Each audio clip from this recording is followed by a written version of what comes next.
I'm Diana McCallum. I'm Andrew Ivimey. And I'm Ian MacIntyre. And this is Fan vs. Fan vs. Fan for Daredevil Season 2, Episodes 1 to 7.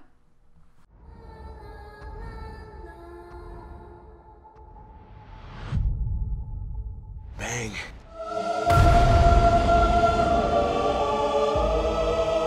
Maybe we created him. All of us. There's no connection. We never stopped to think that Daredevil's actions could open the door for men like this.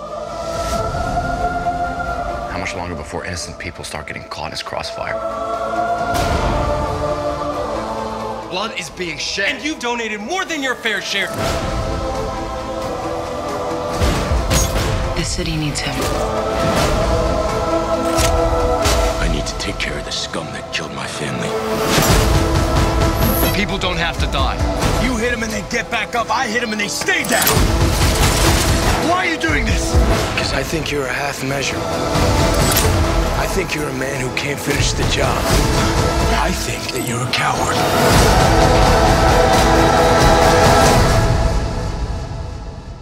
You know, you're one bad day away from being me.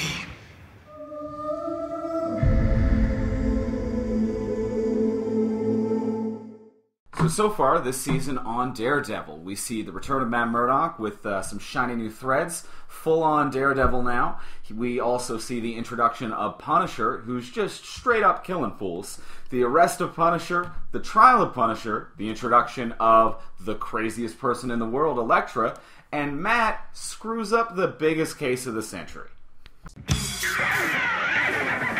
Alright, so starting off with the pros for this season, first thing I really noticed about the show is I feel like Charlie Cox is even better this year. I feel like he's really found the character. The best thing about it is they're not spending nearly as much real estate on flashbacks and origin story for him. Because in the first season, like almost every episode was a different part of his origin, and as a result, I felt like whatever he was doing, his journey was really slowed down. Everything felt very piece by piece by piece. Whereas this year, he feels like he's got a lot of drive and really lives in the world. Okay. And, I find that a lot more exciting and compelling to watch. He's Daredevil in the red suit right off from the first episode. And, he's really even found a lot of different nuance in playing blind, I found. Okay, in the blind? Because I was going to say, the Daredevil stuff's fun, because he actually is having fun as Daredevil. Yes. Like the very first shot where he's beating guys up and he has that little smirk. Yeah, he's confident, and like it's now an enjoyable experience as opposed to a chore for him. Absolutely. Yeah. Whenever you see him with that smirk, I can't help but feel like he looks like a Joe Quesada Daredevil drawing come to life. Yeah. It's great. I love it. It's nice to see Daredevil being like, I've made a difference. Yeah, good work. You got your confidence back. And then we'll shatter it throughout the season. Yeah. But, of course. That and in 7 episodes, we only did Catholic guilt once. Yeah. Oh, yeah. And only because they were which at is a very funeral. nice, yeah. Well, they needed less of that, so I'm happy about that. Yeah. Yeah, but I see what you're saying. Actually, I hadn't thought of it like that, but I agree with you. He has found more nuance to playing blind as well. Like, it's a little bit sharper. Even just some of the quiet moments in his apartment, the movement is just a little bit sharper than it ever was. And, it didn't even occur to me until you say it, but I couldn't agree more. Yeah, I think he's really owned the role this year, and it's a lot more fun to watch. Yeah, I agree as well. I feel like it's kind of like how I think number 2 in superhero movies and stuff is usually the best one. Like, Cap 2's amazing. Dark Knight's great. Like, Spider-Man 2 even, Yeah, when a hero gets to play them twice and, like, you don't have to do origin story again, I think it always is just such a better product. Yeah, for sure. So how about you guys? What were you guys' pros? Well, speaking of the Irish, I love Punisher straight up killing fools. This is... I like seeing him dead. Yeah. That's Andrew's pro. Yeah, Dead Fools is great. I still want to know where that guy's hand is gone. But I love that moment of that cop, like, being like, where's this guy's hand? But yeah, Punisher has just been portrayed phenomenally. This is the Punisher from the Garth Ennis Marvel Max series that I love so much. I think it's just dead on. Not only is it a phenomenal performance by John Bernthal, but it's just frame for frame, just some of the framing, lighting, shot, every single shot on him is so intense and powerful that it kind of matches the energy that John Bernthal is bringing to the role. So it's beyond the performance. It's beyond the performance. It's the framing. It's the lighting. It is the way every other actor has stepped up to play off of his intensity. Yeah. John Bernthal in the room has stepped up every scene with Karen, every scene with Matt, every scene with Daredevil. It has stepped up every character that has stepped into the room with Punisher. And if this series does not, I know that there had been rumors in the past of like, oh, if this succeeds, maybe a Punisher season. If this doesn't evolve into a Punisher series, I'll eat my own shoe. I don't even know what to do with myself because this is so phenomenal and perfect. Write it down. Yeah, fan versus shoe, guys. Versus shoe, I get to pick the condiment. That's my only condition. I get to pick the condiment. There will be condiments you if get Punisher does not get his to own cut series. It with. Okay, all right. I'll do a little infomercial, make a little side.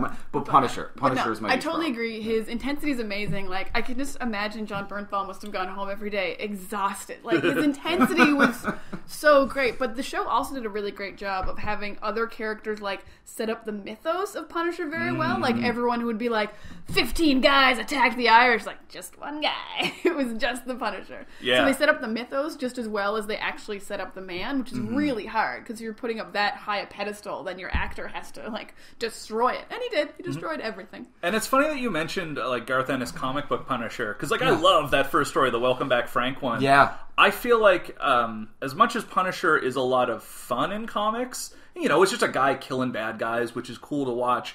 This is the first thing I've seen Punisher in where he's felt like a real human being to me. Like I agree with that. Hearing him talk about his kids and talk about his life before this, rather than making the character seem weaker, I just feel like it fuels his motivation so much. I really buy that this is a guy who used to have a life and be a dad and tell jokes and be a good dad and liked people and was maybe serious about his military career, but at the same time lived in the world, and then everything fell apart, and now all of that is fueling him at every single moment that he's being the Punisher. It's all there on his face, and it's all there in his performance. And I just find it so well realized. It's great. It's very well written. It's a phenomenal writing of the character. And you're right. Sometimes in the comic books, it is just kind of an excuse for violence, which it's such hyper violence that it's playful. Which it in this scenario, it's hyper violent but not playful. But the character definitely has more sincerity and heart than it ever has. And it's a combination of the writing and performance, and it's what everyone has brought to the table to play off of Jon Bernthal's Punisher. I feel in the comics they don't have to touch into his humanity very often. He's just a walking gun. Exactly. So you know his backstory, and they don't actually he doesn't talk about his kids very much. He doesn't do things like that. So getting his origin story it's heartbreaking, to see a guy this broken and then that unstoppable. It's really powerful. Yeah, it's super intense.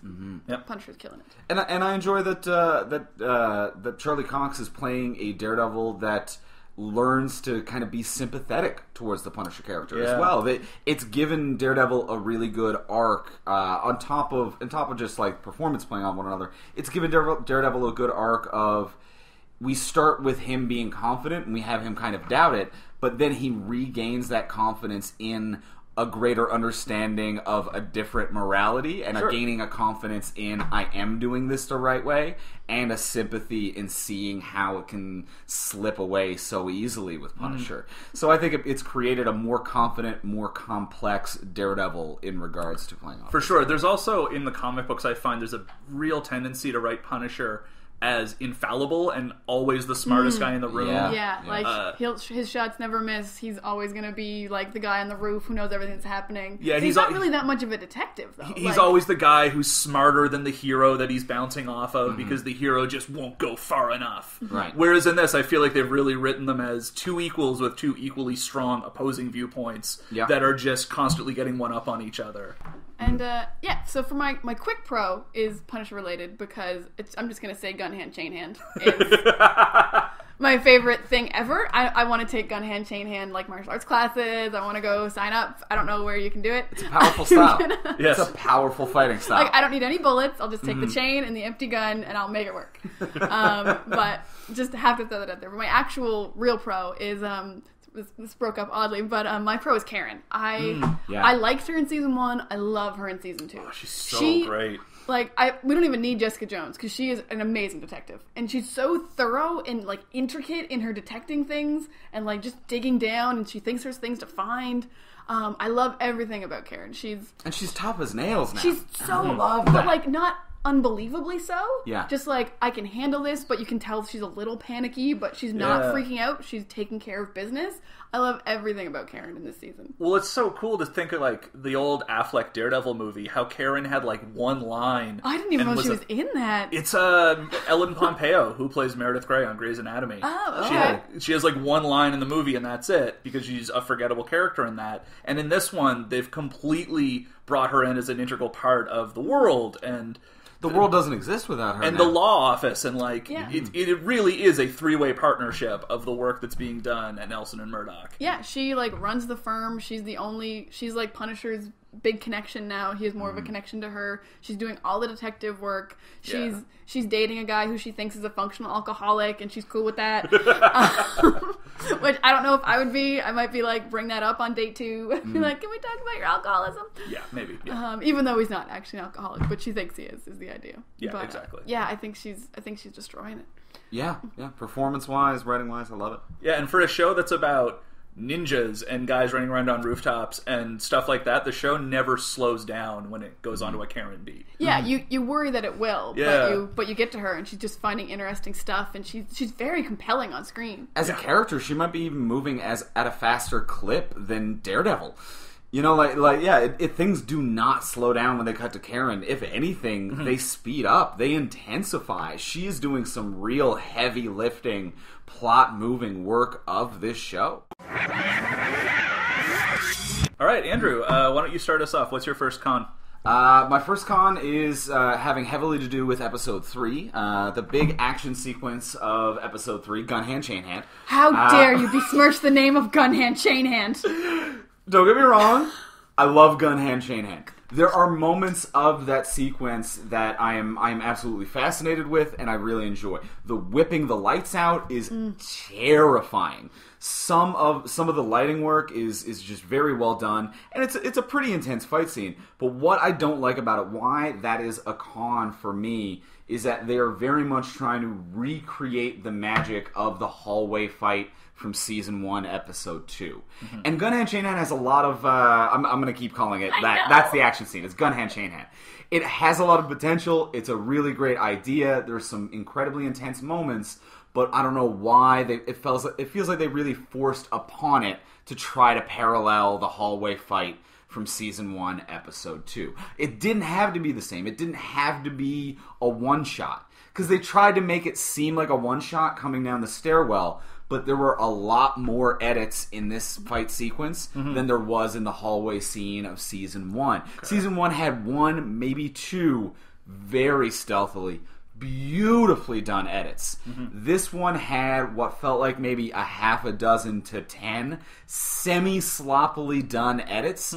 There were a lot of great moments in there that I think would have been masterful if they weren't trying so damn hard to recreate the magic that was that scene everyone loved from Season 1. Just create new magic. Don't focus on that past moment everyone talks about and give it to us again. You had so many great elements. Let it slide. Let it do its own thing. See, it's funny you say that. I don't remember being bothered by edits in There it. were a lot of cuts. Maybe there were. Maybe I just didn't really see it. I But... remember when we watched it, we were like, there's been like half a dozen. Yeah. Like, and they tried to make it look like they didn't. There weren't cuts, but they were clearly there. So it was either like, admit there's cuts or don't. Right. Yeah. Right. Because the hallway scene does feel like there are no cuts. Hallway scene in Season 1, it feels so much like there's no cuts because there's a couple moments where it's just a pan and it hits blackness for a split second, and then that's the moment of the cut. Right. This sequence, there's a lot of clumsy stuntmen fumbling in front of the camera for the cut.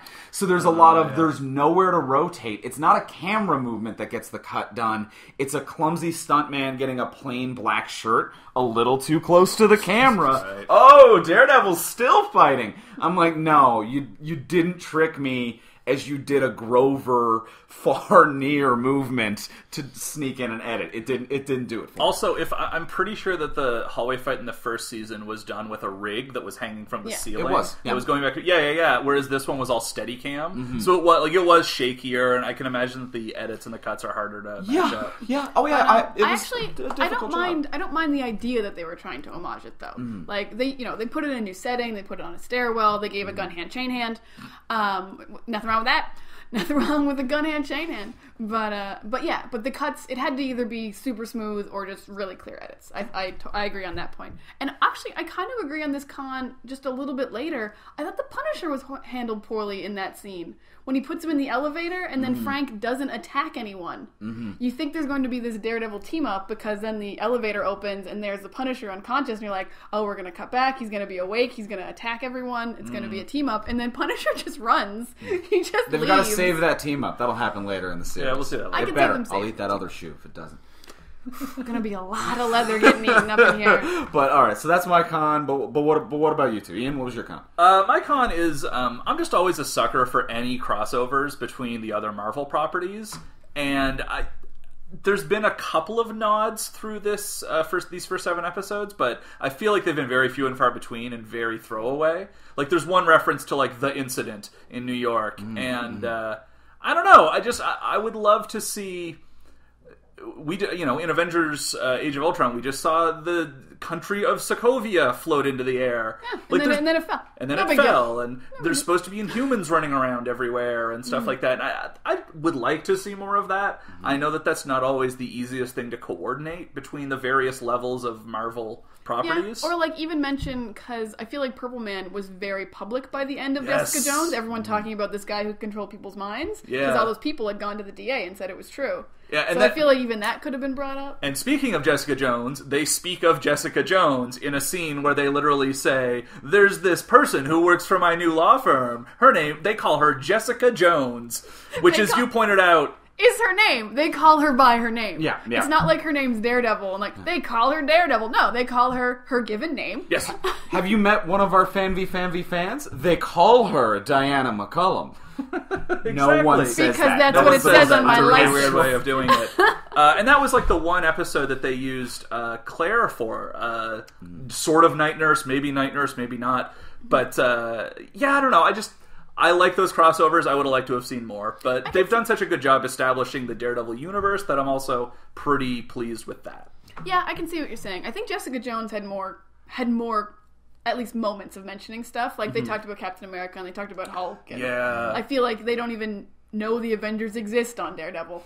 Yeah. I feel like everyone talks about the Avengers all the time in a world with superheroes. And even in the first season, it was so nice that all of the Kingpin and the Mob's building projects and scams came out of the idea that part of New York was destroyed. In the incident. Yeah. So you always had that sort of tie-in that felt very germane to the show to me, but I'd just like to see something more like that in this season. I got you. Okay, and what about you, Diana? What did you not like about this? Oh, unnecessary face mask? Bazooka Joe? I didn't. I'm a real not Bazooka Joe fan. I mean, the gum tastes stale. The comics are never funny. No, I thought Elektra was a real low point on this show, and I really hate saying that because I was really excited for Elektra. Yeah. But this Elektra is not anything about Elektra that I like. She's a spoiled, rich, bored lady who wants to skin people alive and just tries to get Matt into trouble. She's not like a cool ninja assassin who runs the hand and is always calm and collected. Like, every scene she's in with Matt, she's like, that doesn't sound like any fun. And I'm like, I've never heard Elektra say that in my entire life. I don't think she knows the word fun. She's Elektra. She's like, I'm going to stab you with a sigh. Like, and she doesn't even have sighs yet. I'm sure she will. Right. But yeah, I just feel like Elektra... I get mad about how Matt acts around her, and I don't feel like it's been motivated in the show, and I don't feel like Elektra's compelling. I mean, I don't mind a good fight scene, but I actually think the actress is doing a good job with how it's written, but I don't like the way it's written. Actress is doing the best she can, playing a character that is just a tornado of crazy coming through town. Which I'm like, it's just ripping up the plot lines out of the ground and throwing them into the air without a care in the world because you're bored and a sack of crazy and a highly unmotivated character. And it really seemed like they're kind of going for this Betty and Veronica situation of Matt has the nice stable girl on one hand, and here comes his ex-girlfriend who's wild and impulsive and is the opposite of Karen, and he's still got feelings for her, except at every turn I feel like he doesn't have feelings for her, like he actively dislikes her, and she's obnoxious and rude and mean and just kind of ruins his life, as opposed to being presented as a viable romantic option. Yeah, she doesn't seem to legitimately care about him. She seems to want to be entertained. Yeah. And I hate the way Matt acts around her, but I also don't believe it.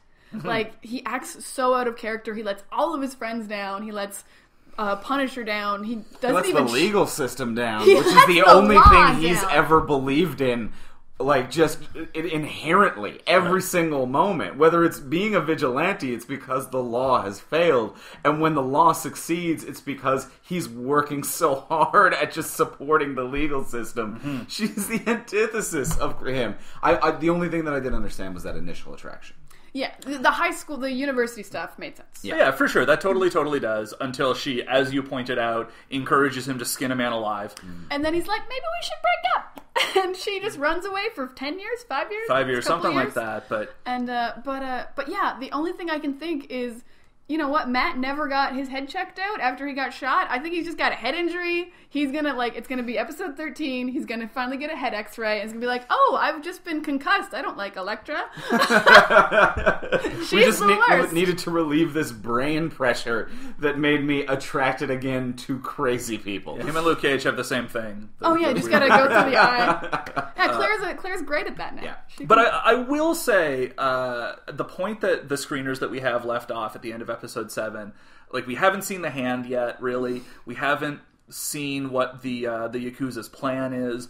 I feel like we are going to see Elektra get in over her head more, and we're going to see her kind of trapped in a corner, and maybe see her a bit more vulnerable and a bit more invested, and hopefully we'll get to see some more compelling sides of her. Yeah, because And right we need now, to see it quick. right now, if she gets trapped in a corner, I'm gonna be like, good. Yeah. Pretty Bye. much, yeah. I hope Matt doesn't help. Yeah. Because he's been putting other things aside that he should be paying attention to, like Trial of the Century. He made Foggy so sad. Alright, it's time for the fun stuff, the stuff that MacIntyre wanted more of, Easter eggs. Alright, so our first one, in episode 1, we met Turk Barrett, who was in season 1. He was one of Kingpin's gun runners. So he comes back, and then Matt just breaks all his fingers, and he's going to go back to jail. Yeah. But, so he's just a nice continuity issue. Yeah. But, Things have not been going well for him. In the comic books, he was kind of a mainstay of Frank Miller's run on Daredevil. He showed up a lot. well, yeah, that's kind of leading me into my second one, which is the new character this season, Grotto. Now, Grotto in this show is an Irish mob guy, but in the Frank Miller run, he was kind of Turk's best friend. Oh, yeah. Yeah, they both work for Kingpin together. So he's not a Kingpin guy in this season. He's an Irish mob guy. Yeah, so they used to work for Kingpin in the comics. He actually premiered in the same issue as Elektra. Yeah? Yeah. Oh, that's cool. So Grotto was mostly a Frank Miller run. I think after Frank Miller left, no one ever picked him up again, from what I read. Until now. The show was like, we'll take that. We will kill that man. Good work, Netflix. So also in this season, we saw the Dogs of Hell, the motorcycle gang. They have actually showed up in the MCU before. They are the motorcycle gang from season 1 of Agents of S.H.I.E.L.D. Really? When Lorelei, the Asgardian, comes and starts mind manipulating people, the Dogs of Hell are the motorcycle gang that she takes over. Oh, get out of town. That's outstanding. Cool. All right. But that was in Nevada, so this is like the New York branch, I guess, of the Yes. Dogs of Hell. Hey, So, they're, motorcycle gangs are across the nation. Okay, no, yeah, you're totally right. oh yeah, Yeah. you can be a... Oh, yeah. Yeah, I've got A extensive national or knowledge. international bike gang. Sure. Yeah. Yes. They really got a good rep when they worked for an Asgardian that one time, and everyone wanted to join. Everyone wanted to be a Dog of Hell. So another thing we didn't see enough of. This one bothered me. So we kind of had Battle Van for a second. We just had a second of Battle Van. Yeah. It wasn't enough Battle Van. Not enough. I know you love Battle Van. I love Battle Van. So Battle Van is usually the Punisher's. Forget Microchip. Frank's best friend is a van.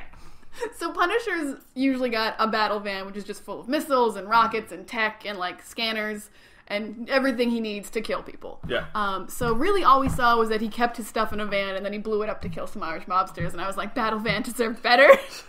Hey, Battle Van went out taking out a couple of mobsters. Battle Van died the way he would want to die. Yeah. But I just remember the old Spider-Man cartoon. Battle Van was shooting missiles at Spider-Man one time, and it was amazing. They were supposed to be stun missiles. Oh, the It was- non-lethal missiles? Non-lethal missiles. They were stunned. It was a rocket the size of a human being, and it hit another human being in the face, and then they would go to sleep because it's a stun rocket. And it but was that a children's show. Yeah, but even the comic book Battle Van, I don't know why. I think just because I wanted Battle Van or War Van, I thought when they were getting towards that van, that somehow Frank was gonna like voice activate, be like, "Battle van to me," and just see it peel out. It's not Batman. And you can have voice commands to do things. It's 2016. Voice commands can do anything.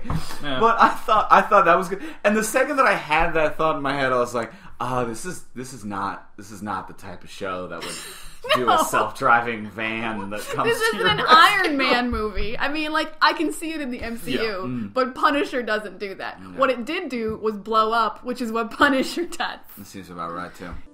I will remember you. Blows That's an things up. interesting thing. Come to think of it, considering this is the MCU and considering that Stark Industries is a thing, wouldn't just regular technology be a lot more advanced? You Wouldn't would they have, think. like, nicer cell phones? They've had flying cars since the 40s Exactly. in this universe. Yeah. But still, we have, like, gas. That was oil companies. Yeah. Speaking of which, our next Easter egg is about Roxxon Oil. Exactly. Great segue. segue. They're the big oil. They're the big oil. No, they're the big oil in the MCU. They're in this episode just a bit. It's who Elektra has a meeting with. Roxxon plays a huge part in Agent Carter, both seasons. Massive. Yeah. They're mentioned on S.H.I.E.L.D. a little bit. In Iron Man 3, it's Roxxon oil tanker is where the president's taken and then is in the suit and that whole battle happens. Yep. So Roxxon is major oil in the MCU. Yeah, and in Marvel Comics, they're kind of just all-purpose evil conglomerate. Yeah, I A don't feel little like they bit. ever have a scheme, but they're always just being evil in the background. Yeah. Their scheme is evil business. Yes. Like they're not a Hydra. They're not like a global domination, but they're a like we'd like some more money. Like that's we'll kind kill of the it. environment for money. Yeah, that's exactly. their evilness. Yeah. And so another little tie-in we had. So Marcy came back this season. We saw her last Yay, season. Marcy. She is she's Foggy little love interest. So she now works at Hogarth, Chow, and Benowitz, which is where Jessica Jones works in Jessica Jones. So where Hogarth works, who's played by Trinity is who's that? Carrie Carrie-Anne Moss. Yeah. Carrie-Anne Moss.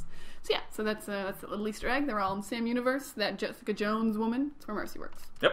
So this year we saw the return of Roscoe Sweeney, who in the comics is called the Fixer. He's the guy who used to fix boxing matches. Real on the nose. Yeah, real, right over the plate name. But he's the one who was responsible for having Matt Murdock's dad killed.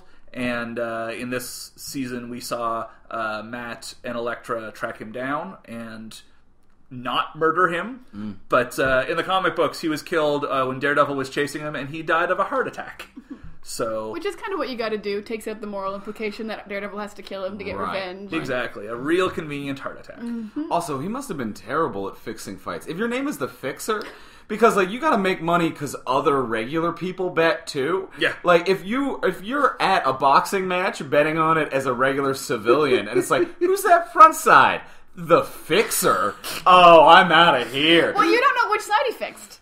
You don't know. All right. Yeah, So you're hoping he fixed your you're side. really just betting on the Fixer at that point. You're like, who does it look like he's cheering for? You gotta really figure it out. Okay, you're just reading the Fixer's face. So in this show, we have the Punisher going to trial, and it's not quite based on, but in the comic books, there is a trial of the Punisher, the People versus Frank Castle, and it's a story where Frank killed a DA. Now, which I wonder if he means he will eventually kill this DA, because she seems pretty evil. She seems shady. Super There's something evil. going on. Yeah, Soup's evil.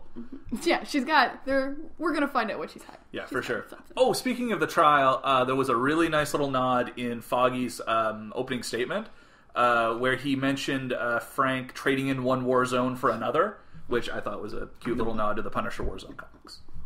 Right, and the last Easter egg I have is about my favorite moment, gun hand, chain hand. I don't know if you've heard of gun hand, chain hand. It's the greatest thing ever. But this is actually directly from Welcome Back, Frank, Devil by the Horns by Garth Ennis and Steve Dillon. So yeah, Punisher does the exact same thing. He chains Daredevil up. He tapes a gun to his hand. He's like, you get one bullet, you can shoot me and stop me. But if you don't, I'm going to kill this guy. It's all about half measures, morality. It's basically this story. So it works out about the same. So it's a great comic. And that's I see why they stole it. It was an amazing moment. It was a great character beat. All right, thank you for watching our review of episodes 1 to 7 of Season 2 of Daredevil. If you want some more Daredevil content, you can check out our interview with Charlie Cox that we did. It was a Dork Shelf Talking Superheroes co-production. That's available right here. And as well, if you want a longer form conversation about episodes 1 to 7 of Daredevil, be sure to check out the Talk from Superheroes podcast. You can find a link right here, and the three of us actually sit down and have a nice little over an hour long chat about Daredevil. It was wonderful. It's very pleasant. Speaking of friends of the site, I'll be performing at the Geek Hard Comedy Show, the live comedy show at Comedy Bar here in Toronto on Saturday, April the 16th with my sketch duo Beggars Canyon. It's going to be a ton of fun. And if you want more Fan vs. Fan, our regular Flash show will be back next week, March 22nd, and we'll be reviewing The Flash live after the show. Yeah. Mm-hmm. And you can subscribe right here to the Dork Shelf YouTube network. And I'm Diana McCallum. And I'm Andrew Ivimey. And I'm Ian MacIntyre. Thanks for watching. Kicked him out!